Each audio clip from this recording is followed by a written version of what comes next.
Let's see the question past journal entries. तो जनवरी 5 को purchase goods for cash ₹10,000 and ₹200 for their carriage. तो अब देखो मैं आपको बता देती हूँ, देखो कंपाउंड एंट्री क्या होता है। जब एक ही डेट पर दो खर्चे हो रहे हो, दो इनकम आई हो, तो हम उनको एक ही एंट्री में बना सकते हैं। अब देखो परचेज गुड्स फॉर कैश की एंट्री में क्या बनाती थी, purchase account debit to cash.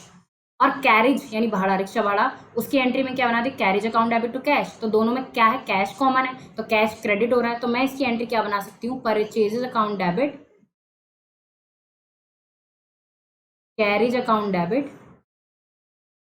To cash. एक साथ भी तो कर सकती हूँ। अगर एक ही डेट पे सेम तरह की चीजें हो रही हो तो आप उनको एक साथ कर सकते हो। तो परचेजेस कितने का, 10,000 का, कैरेज कितने का, 200 का, तो ये हो जाएगा 10,200। ठीक है। अब जनवरी 10 को क्या हुआ है, जनवरी 10 को purchase machinery for cash ₹50,000 spend 500 for its carriage. अब देखो अब क्या हुआ है, देखो हमने मशीनरी खरीदी है और इसके कैरेज पे 500 रुपए खर्च किए हैं। अब ये ऊपर वाले की तरह नहीं है केस। पहले हमने क्या खरीदा था, सामान, अब हमने क्या खरीदा, एसेट। और एसेट वो भी जो अभी पुट टू यूज नहीं हुई है। तो इसकी ये जो 500 रुपए इसके रिक्शे भाड़े के वो इसी में ऐड हो जाएंगे। तो हमारी एंट्री बनेगी machinery account debit to cash account. तो यानी यहाँ पर टोटल अमाउंट आ जाएगी 50,500। ठीक है।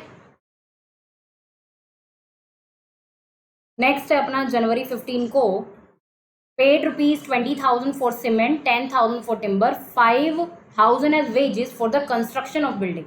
अब देखो सारी ही चीजें हम किसके लिए यूज कर रहे हैं, कंस्ट्रक्शन के लिए यूज कर रहे हैं अभी। तो इसका मतलब ये हमें अभी पुट टू यूज नहीं हुई है। तो यहाँ पर हमारी एंट्री क्या हो जाएगी, बिल्डिंग अकाउंट डेबिट। सारी ही जो कॉस्ट है वो किस में ऐड हो जाएगी, बिल्डिंग की वैल्यू में ऐड हो जाएगी।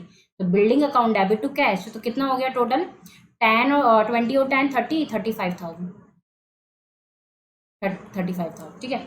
जनवरी 17, अब जनवरी 17 को क्या हुआ है देख लेते हैं।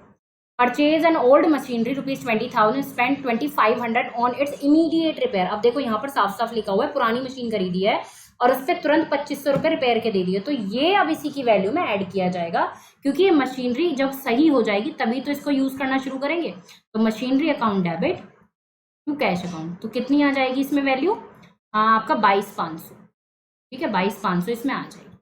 उसके बाद जनवरी 20 को क्या हुआ है, paid ₹500 to repairing some other machine. अब देखो कोई और मशीन है जिसको ना तो वो खरीदी है, ना कोई ओल्ड मशीन है, और ना कि नई मशीन के रिपेयर के दिए हैं। तो ये नॉर्मल कोई मशीनरी है जो पहले से वर्क कर रही है हमारी फैक्ट्री में और उसकी रिपेयर के लिए हमने खर्चा किया है। तो इसमें सिंपल खर्चे वाली एंट्री बन जाएगी, repairs account debit to cash account.